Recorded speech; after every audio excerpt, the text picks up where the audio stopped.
Hey guys, welcome back to On the Workbench. So today we're going to be talking about Fastrack. And what we're going to be talking about is how to get the best connection, some tips on how to get the best connection between your Fastrack sections. And also we're going to be talking about the pins on the Fastrack and how to remove or replace these pins if you need to. I've gotten a lot of comments and just some questions on how to do these things, so we're just going to do a quick video on the Workbench today and just talk about Fastrack. So let's do this. Alright, so let's talk about how the connectivity works between the Fastrack sections if you're not familiar with it. So I see a lot of posts online a lot of times where people are saying, you know, Fastrack has poor connectivity and all this kind of stuff. And it's really no different than any other track system out there. As long as you take a couple little extra steps, you should be fine. Now, Fastrack normally, if you look at a piece of Fastrack section, has 2 pins on each end, and then you have a blanks rail. So you have a big pin coming out, you got a center pin, and then you get a blank rail. And you'll see that on both ends of the track. And the way it works is that these sections snap together, as you can see, like so, right? And then you have these little plastic pieces basically that join together right here to give you that snap. And then that's what joins it, and that's what makes it like so you can put it on your Christmas tree every year and things like that. But just like any other product that's manufactured, there's always tolerances and differences in the manufacturing process. And so if you want to get your best connection with Fastrack, there's a couple things that you can do. So if you look at the end of the Fastrack here, you can see, first of all, these are hollow rails, right? So they're just a piece of like tin that's sort of bent over in a shape of a rail, right? And then you have the space here. This one has a thinner pin coming out of it in the center rail, and then you have this huge thick pin on the outer rail. So of course we know that on 3-rail track, the center rail is the power rail, and then you have the common or ground rail on the outside, right? And so you want to get the best connectivity here to make sure as you going around your layout that you don't lose connection, right? Which then creates you know, sound dropouts on TMCC or legacy engines, or you could lose your legacy signal if your outer rail loses connectivity and things like that. So you want to get the best that you can. Now if we flip over Fastrack right here, you can see a couple of things on the bottom. So first of all, you see that the those rails that are bent over just have like tabs that basically come out of it. They go through the roadbed and they're just bent over, and that's how the rails are actually fastened to the roadbed. You also have this strap that goes across the 2 outer rails to create a connectivity between the 2 ground rails. So basically you only have to connect your connection, you know, for your common on one of the rails, and then of course it transfers to both sides. So that's the one thing about the Fastrack. Now on the straight sections, let me see if they have one on here. Yep. So on the straight sections, right, they also have these extra little tabs right here. Hopefully you can see that, which basically is where you can make a electrical connection if you need to. You can use a wire connector or slide that on there, or you could solder it on there, depending what you want to do. But anyway, they have these extra connections on the bottom here, right here, that you can make your electrical connections to on the straight sections. So no complicated thing there. The thing about it is because these are all manufactured in batches, you could have some loose sections.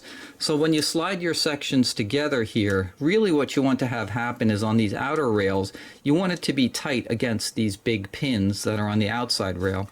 And if you look at the inner one right here, you can see that these 2 center ones sort of overlap each other and then go into the space right there that you can see on the one side right here, right? So the space is supposed to be taken up and make sort of a friction fit between the 2 as they slide together, which is fine, and that won't create that connection right there.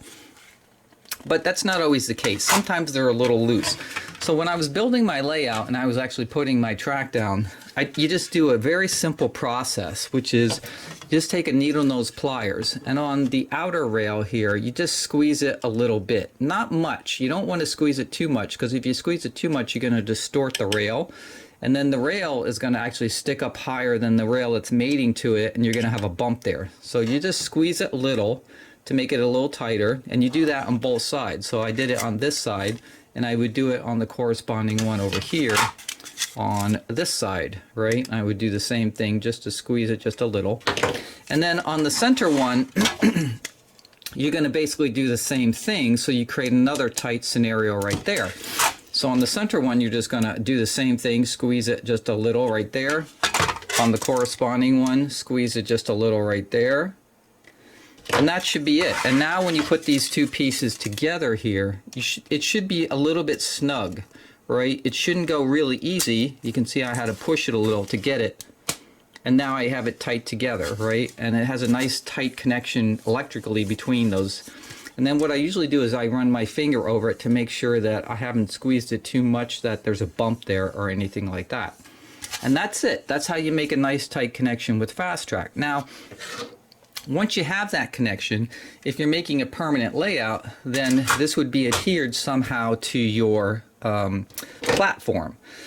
So one of the things with this track is that if you don't either have a level platform, so let's say you had this Fastrack on a platform here and your platform was not level, used really cheap plywood or something, and this was able to flex every time the train runs over it, of course it's going to go like that, and that's going to make your connection loose over time if you don't secure your Fastrack to your platform.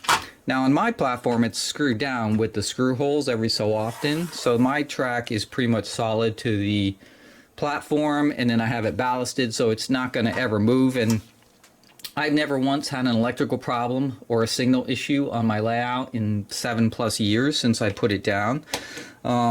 So if you actually adhere your Fastrack permanently to your layout, you really shouldn't have a problem as long as it's not moving around.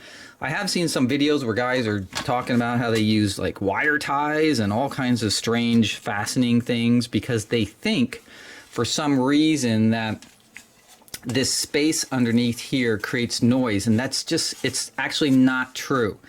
The noise from Fastrack actually comes from the hollow rails. It's just the fact of a hollow rail track system, period. Unless you're using solid rails, you're gonna get noise. It's as simple as that. Now, yes, if you have a hollow rail system and it's transmitting noise to the plastic roadbed, you want to make some kind of a sound break between the hard plastic of the roadbed and the hardness of your platform, whether it's, by using some kind of sound deadening material between this, whether it's felt or foam or something. You want to just break that connection so that the sound traveling through a hard material to another hard material, right, doesn't echo.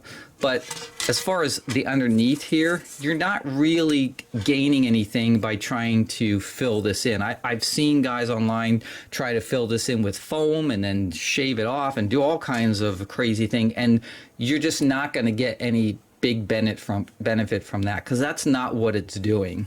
Okay, it's a simple hollow rail that's making the noise, and then that does transfer through the hard roadbed. But if you put a sound break between that hard roadbed and your platform, that's probably the most you can do.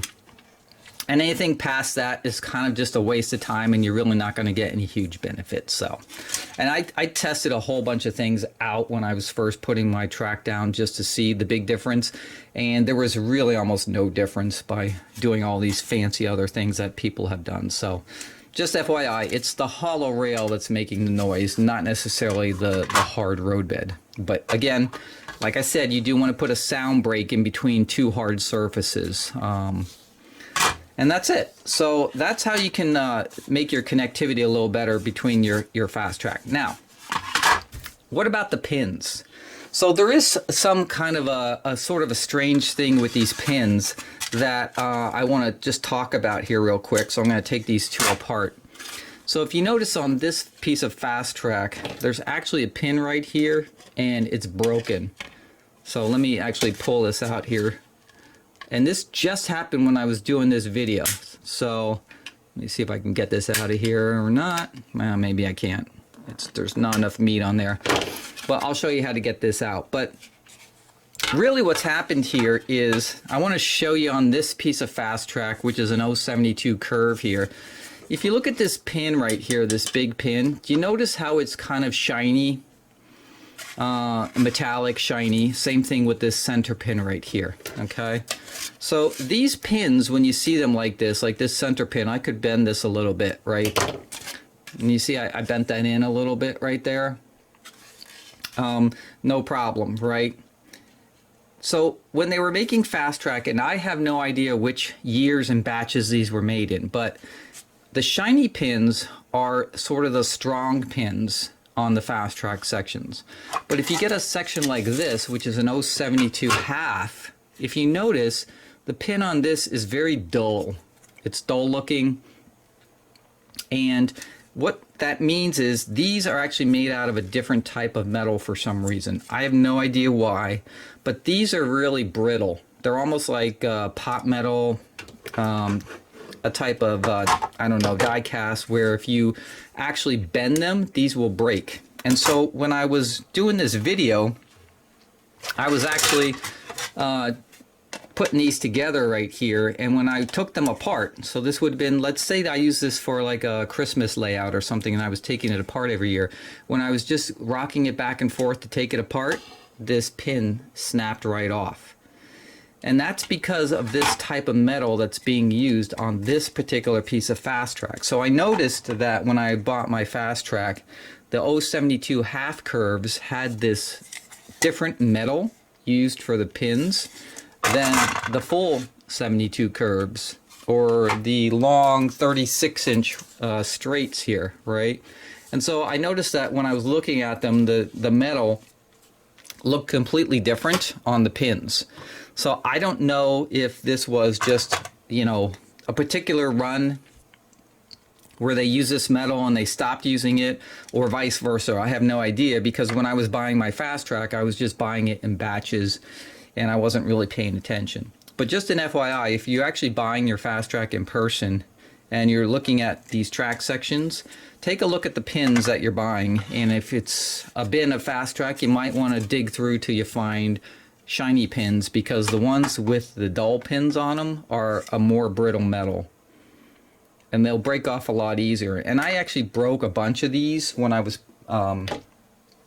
putting down my track initially, and so I was kind of upset because these Fastrack sections weren't the cheapest in the world when I was buying them, and so to throw away a track section just because a pin broke was kind of a pain.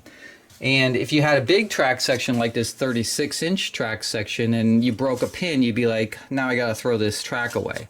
So that's what we're going to talk about next, which is how do you replace these pins if you need to.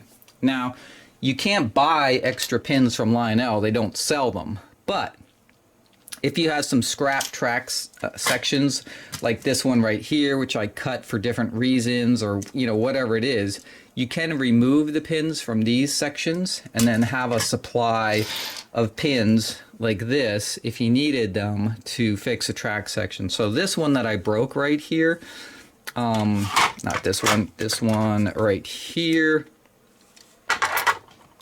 I can actually fix, right? So this broken pin right here, I can actually replace with another pin right here, and that's what we're going to show you how to do next. Okay, so how do you replace a track pin on a piece of Fastrack? So obviously I told you before, the way the rails are held down are by these tabs. So obviously you got to pull these tabs up, right? So there's a couple ways you can do it. I use a putty knife to start with, okay? And so what I do is you pick so obviously this is the rail we're concerned about right here, because this is the one with the broken pin, right? So I take my putty knife and I'm just going to get underneath that tab and just push it up like that. Okay, and I'm going to try to do the same thing on the other side, although it's not as easy because I've got this little standoff in the way here where the screw goes through to hold down the Fastrack, right? So you may have to use a screwdriver. But what I want to warn you against is do not hold your hand like this when you're going and trying to do a screw, because the second that it slips off, you're going to puncture your hand and you're going to be on the way to the ER. So make sure your hand is in a different location when you're doing this, because you have to get the screwdriver underneath the tab, right? And you don't want it to slip. When I was first doing this, there were a couple times I almost punctured my hand because it almost slipped, okay? So you can see there, now that I have these tabs, And you can take a little needle nose pliers too to straighten them out. So you want them as straight as possible on the bottom of the Fastrack here. And you're going to do that down at least to the center. You don't have to take the entire rail off, but you got to at least get down to the center of the Fastrack and get those tabs up. Now this one's a little harder because it has the extra cross plate on it right here. But again, you want to just make sure if you use a putty knife, it's a lot easier. And then you're going to take your needle nose, straighten them out like that. Okay. Now once you get enough off of there, you should be able to get enough of the Fastrack up. So if I just push it up right there, you see the little Fastrack came up a little bit. I'm getting a little space there. And the reason you have to get it up enough, so I'm just going to push the rail up, is till you can get the pin out. Okay, so you can see there, actually the bottom, you see how the bottom of the pin actually broke off too? That's how brittle this piece of this pin actually is. So there's actually a little piece still left right in here that I have to get out of there. But basically, once you do that and you get everything out of there, then you can replace your pins. So you can raise up your Fastrack just a little bit, as long as you get enough of your rail up. So again, you don't have to take the whole rail off, but you just have to get it up enough so that you can get your pin out. Now normally this doesn't break off. I think this is the first time the actual bottom part of the pin broke off. But just so you can see it, this is what it looks like, right? This is why you can't just pull the pins out like on the old tubular track, because they have this little pin coming off the main pin right here that holds it into the roadbed. So you actually have to lift up the rail so you can get this past the roadbed and then pull it out.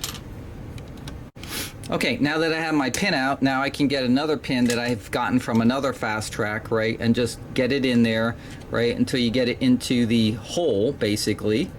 So you just push it in, get it into the hole like that, and then push down on your rail. So now we're back to where we were. We got a good pin inside here. Now you're just going to go to your bottom, right, and you're going to take your screwdriver and bend your pins back over again. And if you want to, you can get a little hobby hammer or something like that, right, and you can make sure they're nice and tight, right, especially on this piece right here where you have this strap going across the two sides here. You want to make sure there's a nice tight connection right here, and you can tap them down a little bit. But there we have it, brand new pin in our Fastrack, and that's how you can replace a pin if you need to. Now there also may be a time where you have to take pins out if you need to have two pieces of track. Like let's say I had these two pieces of track, and say I had a lift bridge like I do on my layout, and I needed the track to be able to come up and down from each other and still mate. So you still may have times where you have to take the Fastrack out, which is what I had to do on my lift bridge, right? So I had to take all these pins out. And then actually, after I took the pins out, if you notice, because of the way Fastrack is joined together here, you have these areas right here, right? I actually had to carve those out too. So this little area right here, I had to take just a hobby knife and chop that out of there, right? And the same thing on the corresponding one over here, so that when the track goes up and down, they could mate with each other and slide, and then I would just have a very small gap between the two sections. So there could be times when you need to take pins out too, and this would be another way to do that process. But my main point is, when you're buying Fastrack, just check these pins as far as the type of metal, and from what I can tell so far, the surface finish of the metal will dictate whether it's a brittle piece or not. Now, if you don't have any choice, like I didn't have any choice with these 072 halves, and they're just going to come with that type of metal, it's not like the connectivity won't work, right? It's just that be very careful when you're taking these pieces apart. If you are using it for like around the Christmas tree layout or something, that when you're sort of swinging them back and forth to get them apart, you don't go too far, or you will snap them off, and then you'll either have to get a new piece of track or try to replace the pin like we just did here. And that's it. So those are the 2 quick tips for Fastrack as far as connectivity and either replacing or removing pins. And if you do have old Fastrack that you're getting rid of, scrap pieces, I'd recommend that you remove the pins out of them just to keep a supply. I have a whole supply from different pieces of Fastrack that I either ruined or cut up or did something with.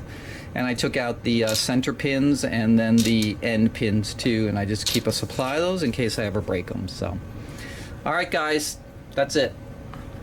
Alright guys, that's it. I hope you enjoyed the video on some quick tips on connectivity and replacing pins on Fastrack.